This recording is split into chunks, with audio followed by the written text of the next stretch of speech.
Good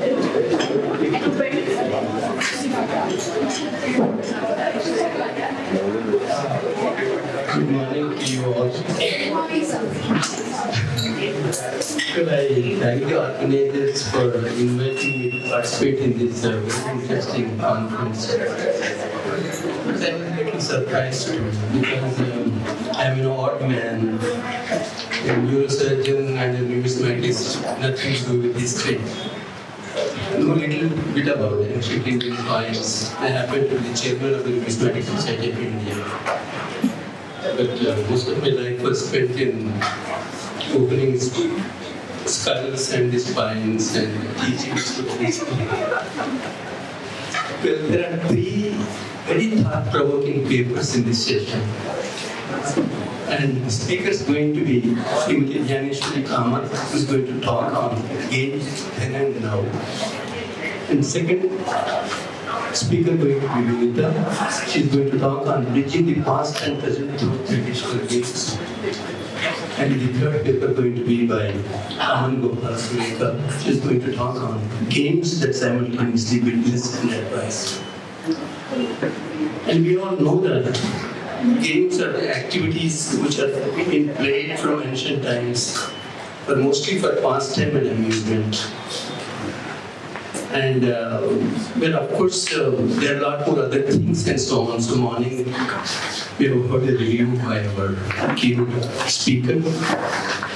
And only happy to know that most of these big games which are played around the world came from India. Chess is Indian, Touch is Indian, other games are Indian. That is, makes us feel proud about it. And also, of course, being a numismatist, know that there are three countries in the world that have invented coinage around 6th, 7th century BC.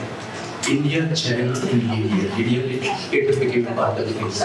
So that we have a great heritage and lot to be proud about. And first, I will invite the first speaker to talk on games then and now.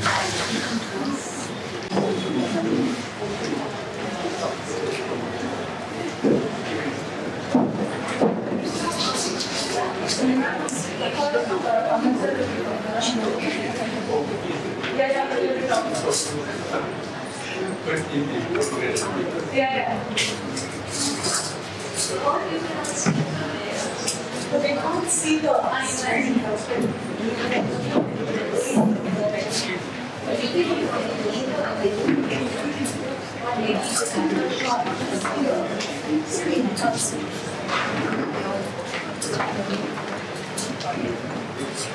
Hello.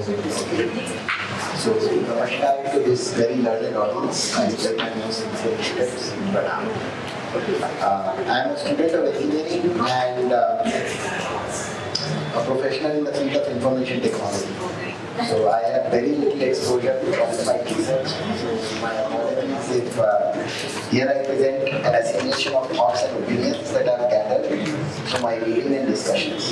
I have tried to cite most of the thoughts presented with their relevant references. However, many may be missing, some may be misinterpreted, and I apologize for my errors, omissions, and welcome your thoughts, suggestions, and corrections to my presentation. So, first of all, I am very nervous to speak in front of such an academic audience, but I try my best. My presentation basically tries to bring to light the witnessing nature of games. Games look at us. When we look at them, they look at us as well. And when we look at the past, history teaches, and somehow games also teach. They also have an advisory role. Games are a witness. Okay, should I start again or is it good enough?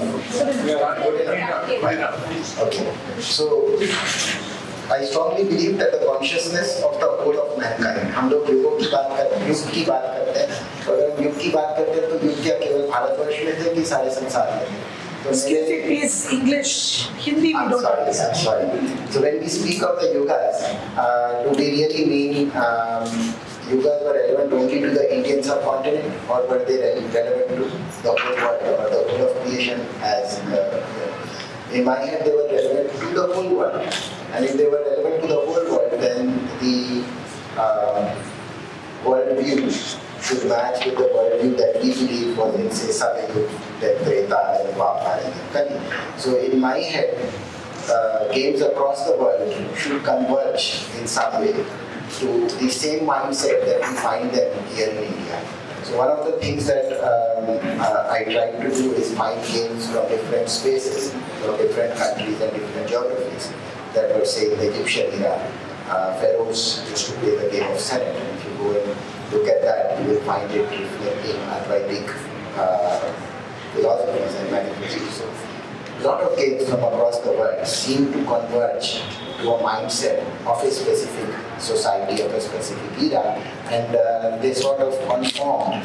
At that time, the whole world was looking this way. And then as the world changed, something that I realized was that there was a continuity to worldview. So how we look at the world here in India is very similar to the way the world looked at the world in other parts of the world as well. So witness is one aspect that I want to highlight from that perspective. Our consciousness is reflected in our popularly accepted beliefs, practices and engagements. So if you have to ask us, what is our consciousness today?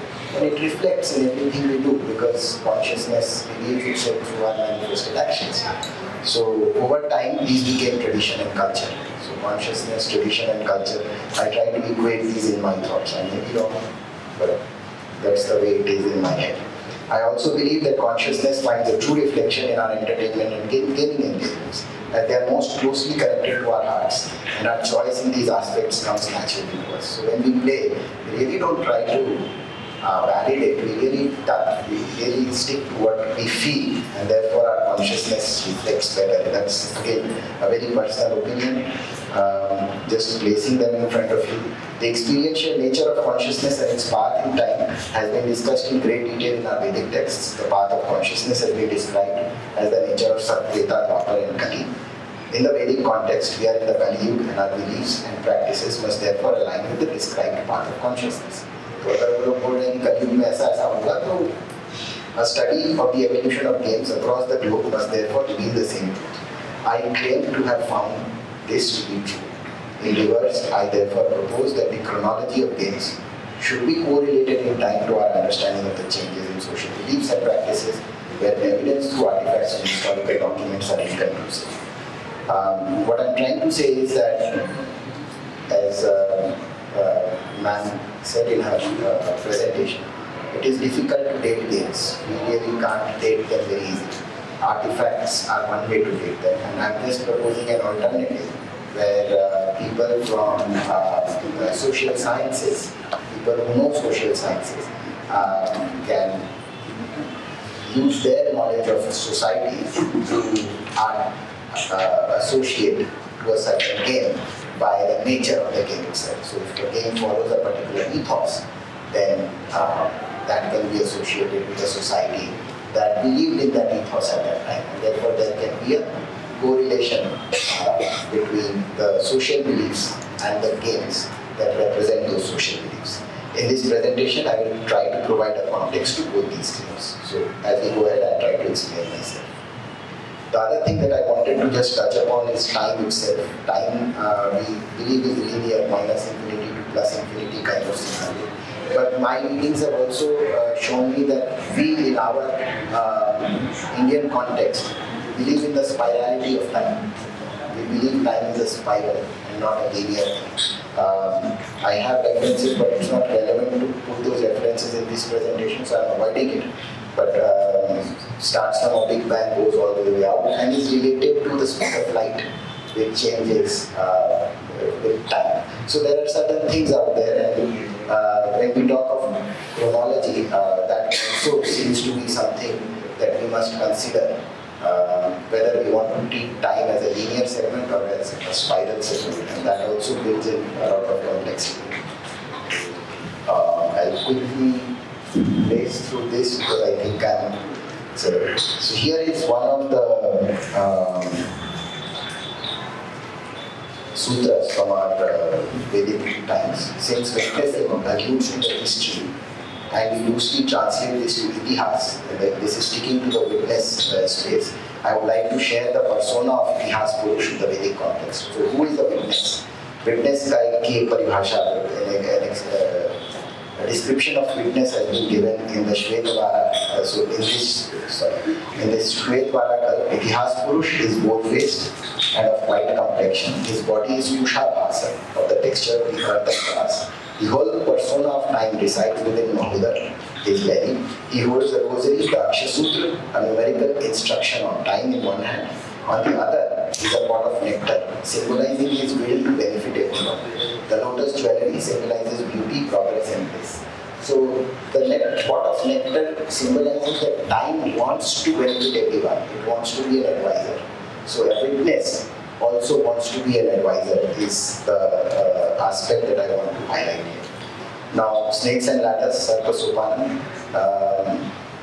It is academically accepted that the snakes and ladders game board originated in India. However, there are many versions of this game.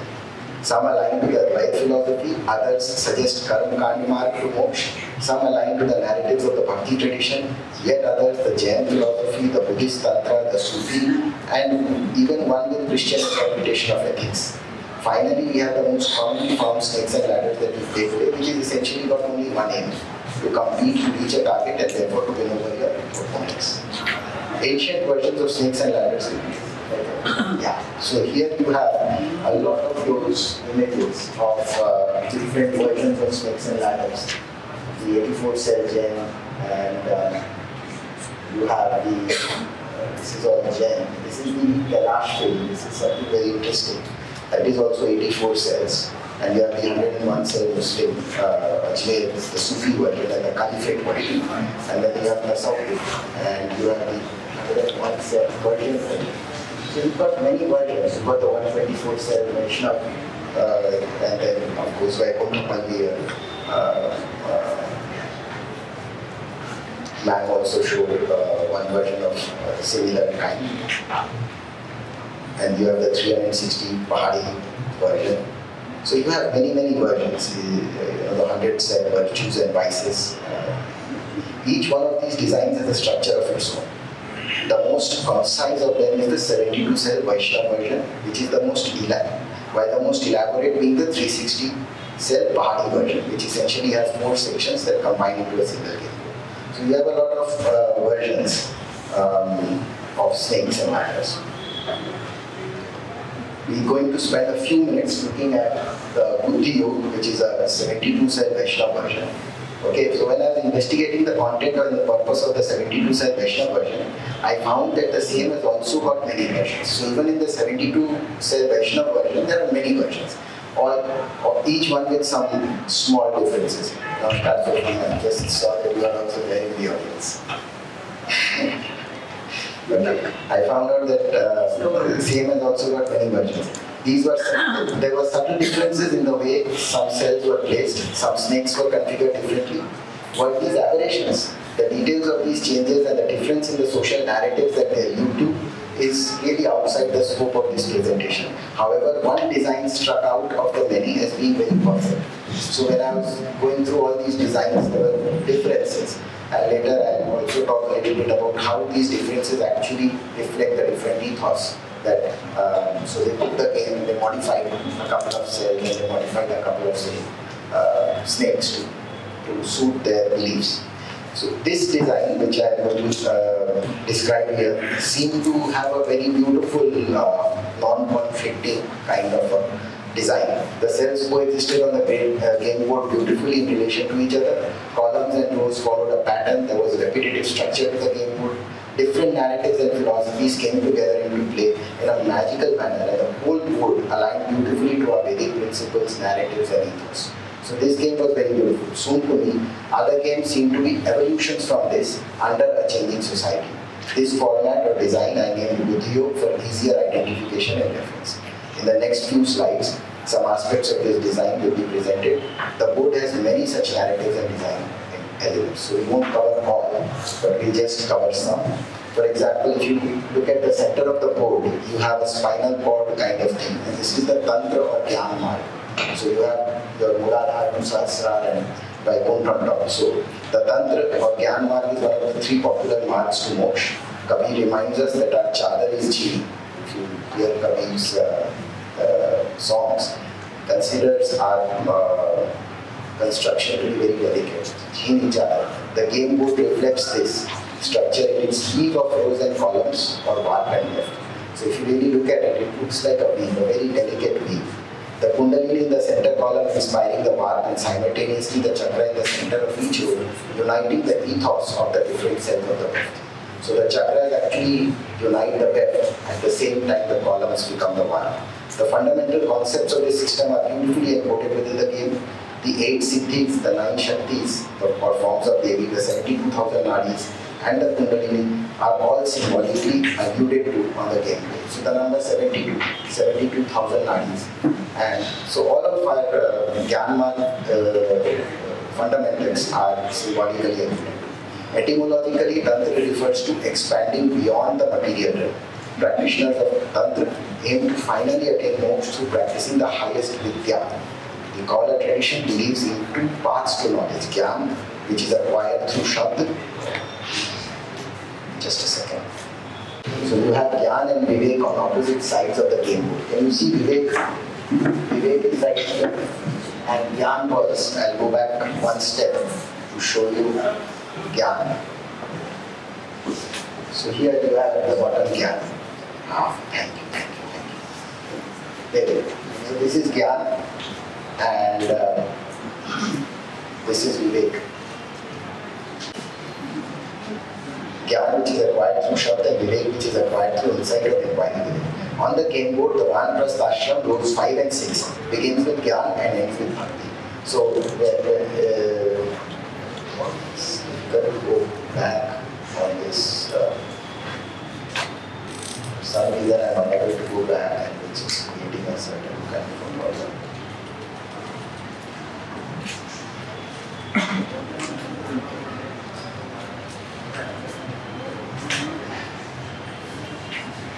Yeah, so Khel and Bhakti, which is these two, are actually the Vanaprastha ashram. We'll talk a little bit about that.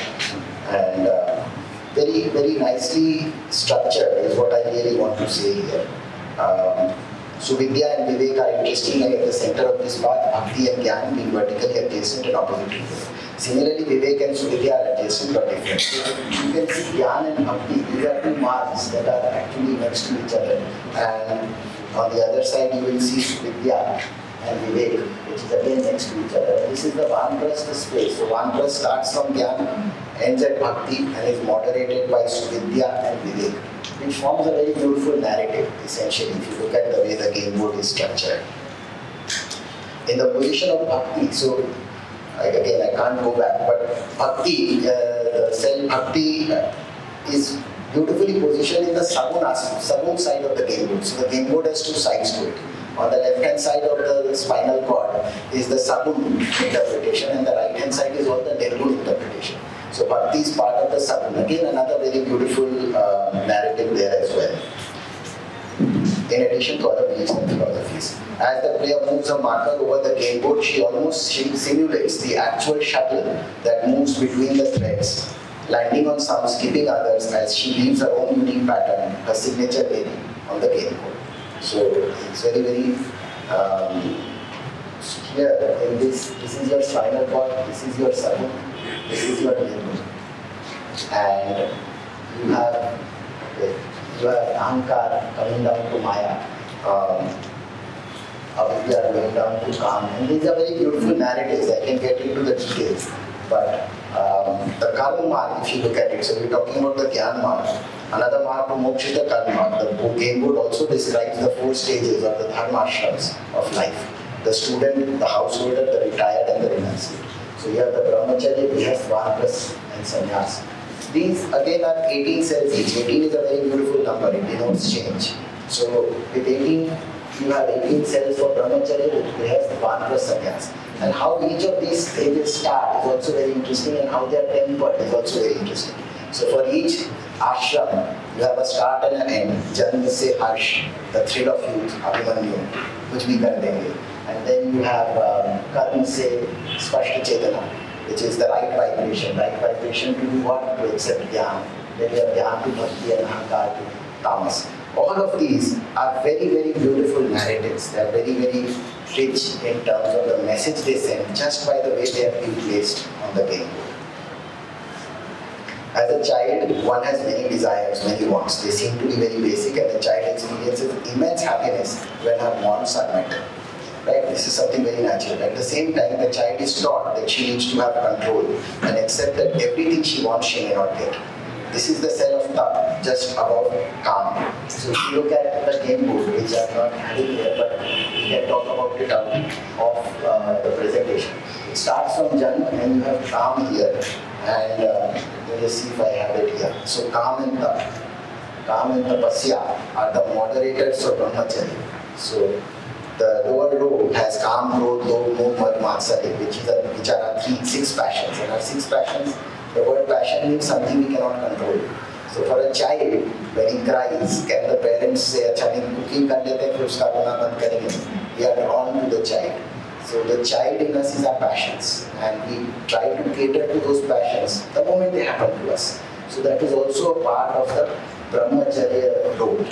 And we are taught as part of our education to know that we have desires. At the same time, we must do tapasya to manage them. And if you do tapasya and you land on tapasya, you are taken to Swarga, which is the starting point of Grihastha. So you start your Grihastha ashram in complete peace. And so there are various narratives, beautiful narratives that this game again tells us. Finally, when the child is an adult, she experiences the thrill of youth. So you have Harsh, right there, which ends the brahmacharya ashram. And the next set here on top is actually Karna. She is Abhimanyu, and even that cannot stop her scare, which I already spoke about. The householder's life, rows 3 and 4, start with Karna and Spasht Chetna. So you have Karna and Spasht Chetna, the right vibration to accept Karna. So that's how the householder's life is encoded. You have the experiences of this is hearing. This is rasadok. I don't think you can see it properly, but this is rasadok, the sensory taste. And you have ganadok, the sense of smell. So you have actually got the panchendriya here. You have prana here, and on top here you have the panchabhut, prithvi. And on top of that you have the teen gun, and you have ahankar. So it's actually the whole story of Sagun creation. You start with the Tribunatmak Swarup, you come to Mahat, and the wrong understanding of Mahat is Ahankar, which leads you to Maya. And then you have the Panchabhut, Jal, Vayu, Akash, Tej, the Panchabhut, and under Panchabhut you have Pran, and under Pran you have your Indriya, and under Indriya you have Karma. So you have a very, very beautiful narrative, complete narrative of the story of creation. According to Vedic ethos. So the people who played this game must have accepted it. If today we don't accept it, we won't play this. We'll say, "Yeah, please, let's play some other game. This is a lot of business that we don't understand." But the witness aspect is people who accepted these principles, believed in them, only they would have told their children to play them. So that's where we talk about witness. The word of karma is also a word of decision.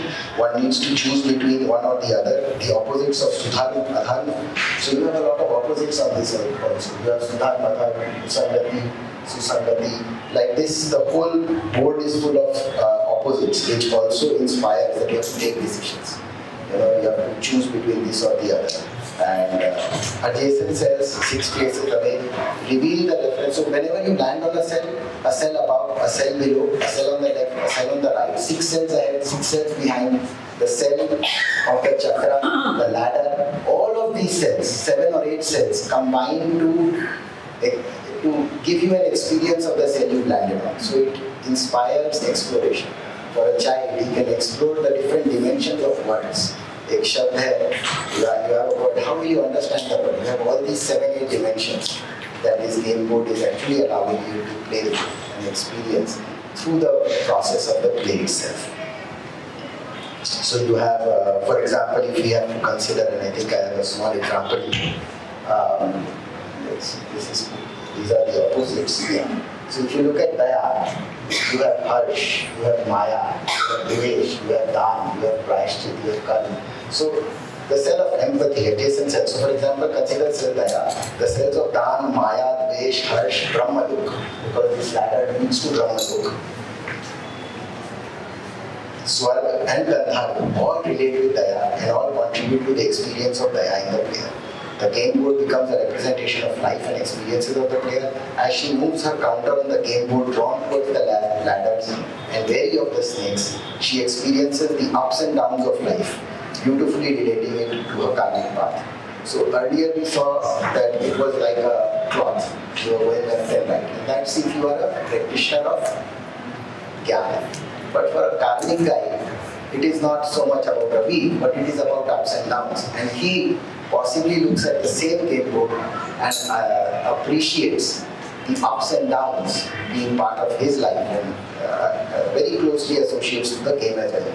So depending on your ethos, you can appreciate this game from your perspective. It doesn't have a written rule that you have to experience this way or that way.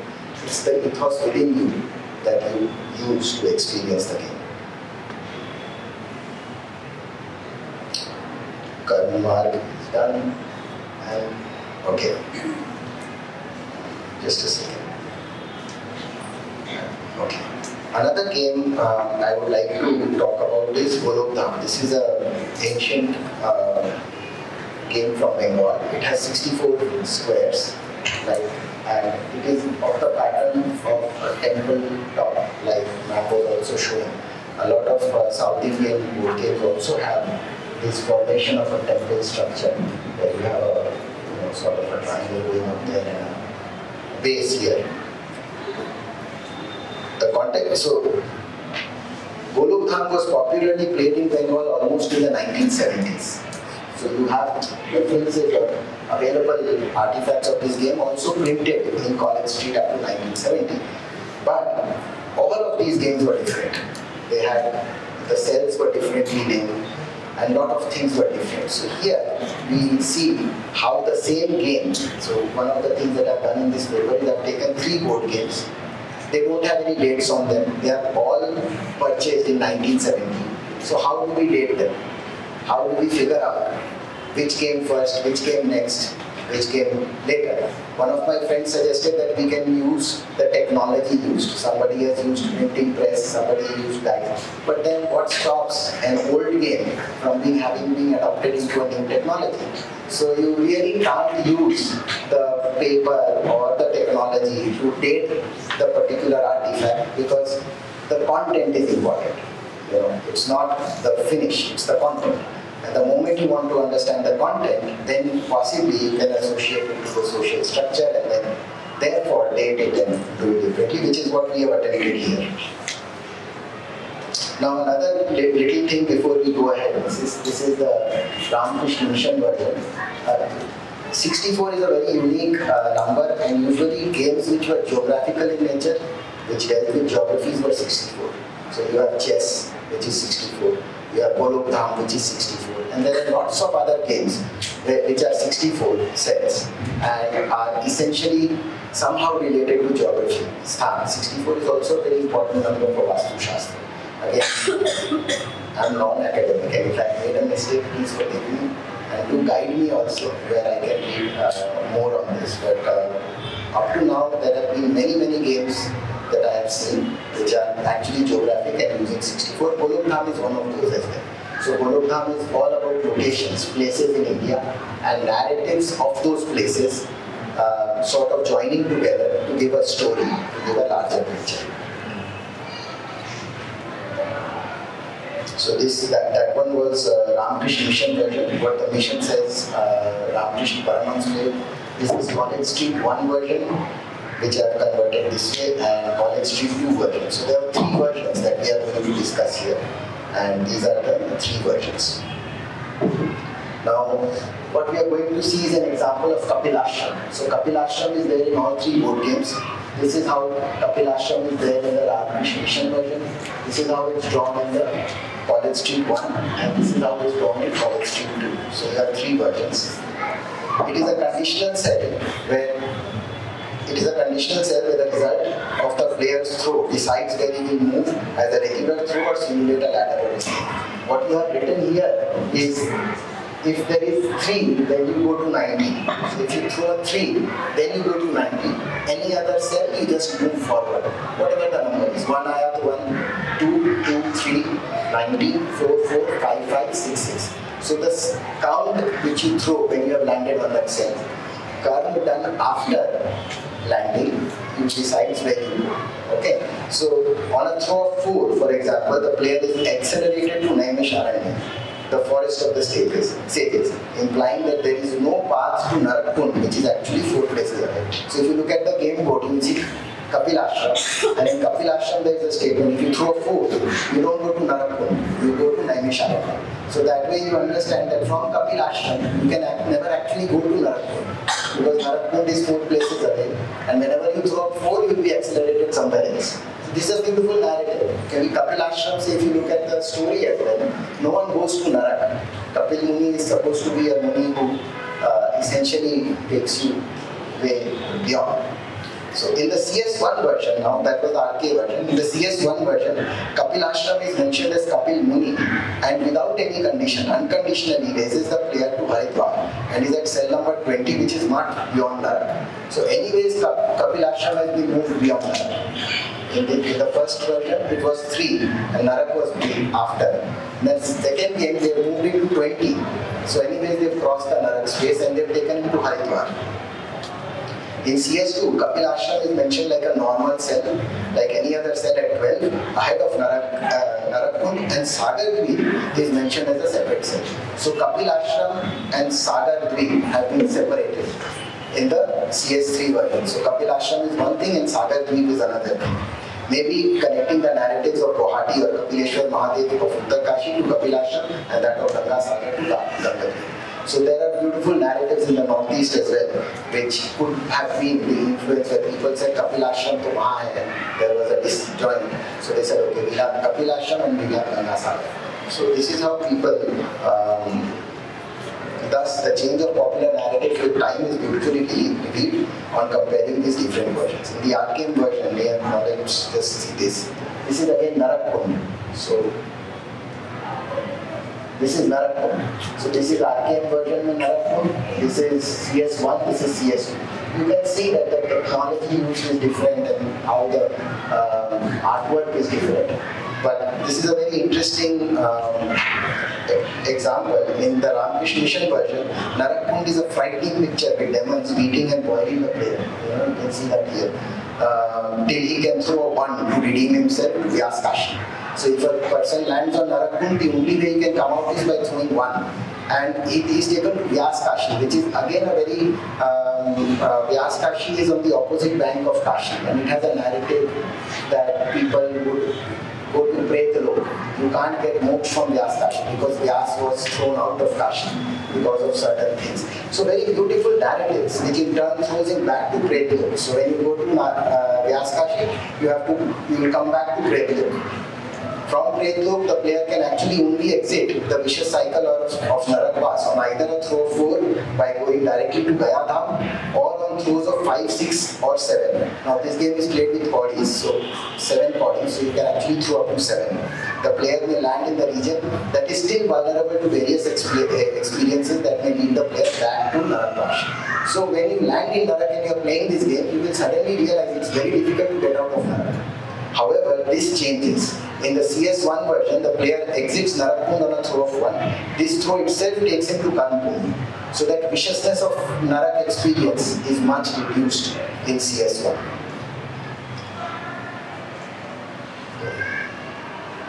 This is Shondikala. This is another cell. Now Shondikala is a bar or a tavern.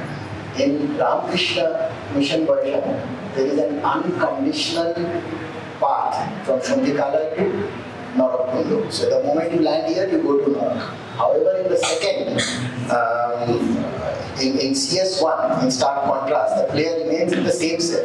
He can move his regular turn, and if he happens to throw 3, he is immediately accelerated to Navadvip Dham. So in the second version, imagine Britishers coming, having their nip at night and enjoying themselves, and all these people saying drinking is not bad anymore. You know, their real life social experience is showing them कि एक pack शाम को P सकते हैं. And so if you throw a 3, he takes you to Navadvip Dham. And I was wondering why Navadvip Dham? Navadvip Dham is like the Bhakti head of Bengal, Chaitanya Mahaprabhu.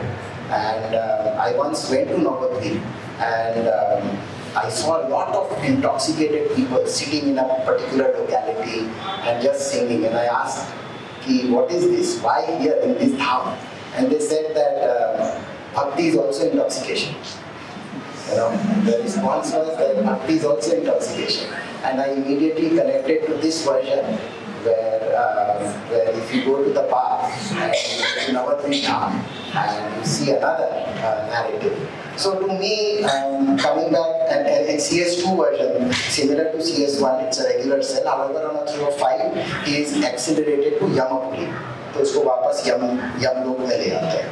The basic, the thing that I want to sort of emphasize here is that in all of these games, the experience of Narak has changed. Narak is no more as dreaded as it was in 1, and it has allusions to Navadvip and Yamapuri. All these thoughts actually associate to very, very different societies that being in Bengal, I am a witness to as well. Having known my parents, having heard their narratives, and having heard stories about the British occupation and how that changed the Bengal landscape, the stories fit in very well, giving a space to each game from a social history perspective. So just, there are many, many examples. You have Kurukshetra, you have Prayag, you have Chandranath, you have Kamakya. There are many examples where you can actually, I can keep going into the details of the narratives, but I don't want to. The idea is that the game is a witness as well as a teacher. As history teaches us, similarly, the game also teaches us. Games are as endless as time. They go as far back as the time before time. The plane of Shiva and Parvati, like Ma'am was saying, they are present among us, and we desire to build new ones for the future, for the present and the future. I'd like to end my presentation with a reference to the first part of the concept note of this conference, very beautifully composed by Ramesh Ji, Dhaneshwar Ji, and Dr. Purush Talal. I think the concept note beautifully alludes to the idea of my presentation, and I would like to end with a vote of thanks, appreciation and gratitude to the generosity and hospitality of the organizers. As just 2 minutes on acknowledgements, I'd like to thank my Pidaji, my Ma, Papi, Dadaji and Maya for blessing me with the guidance of an Indic narrative, which was on its decline in my time. So all I've presented is really from the stories that I've heard from my parents, not too many books that I've read. I thank my close friends for patiently and meticulously finding errors in my arguments and my English. So I have a group of friends who always tell me I'm wrong, and I thank them. I'm grateful to this one person, Shri Vasudev Poddar. He's from Calcutta and he's written some very good books. One of the few books that I feel, one of them is Vishwa Ki Kal Yatra. It talks about the time of the world and how the world has changed in the context of our universe. So that was a very, very revealing book to me. And finally to institution, ICHR, and the very generous organizers for giving me an opportunity to learn from the various viewpoints of the very learned scholars. So this is a quick end to my presentation. However, I want to borrow 1 more 2 minutes to show you something here. If you allow me, if I can pull it up basically, just a second.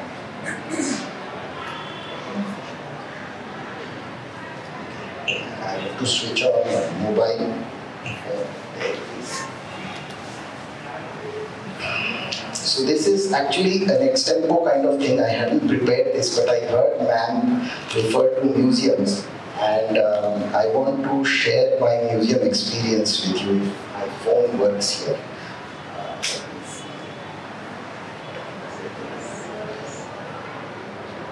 Okay, just allow me to please reconnect here.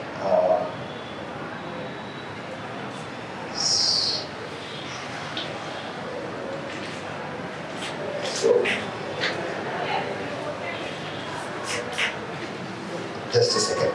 Just give me a minute here.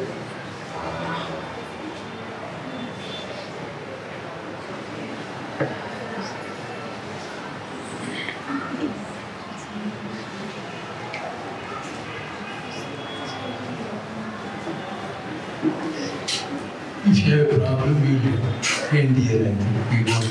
Okay, sure. So this is, I'll briefly tell you what it is. I did a workshop in National Museum and they are also exploring games and things like that with children. And children are also creating games of their own with reference to whatever historic content that we discuss during the workshop. So some action is happening in the National Museum space, at least at Delhi, that I'm aware of. Of course, that's just a small sign because I'm holding a presentation about museums, so I thought you might find it interesting. Thank you.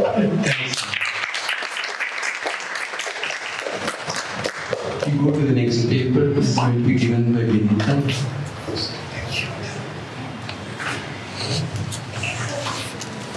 Thank you.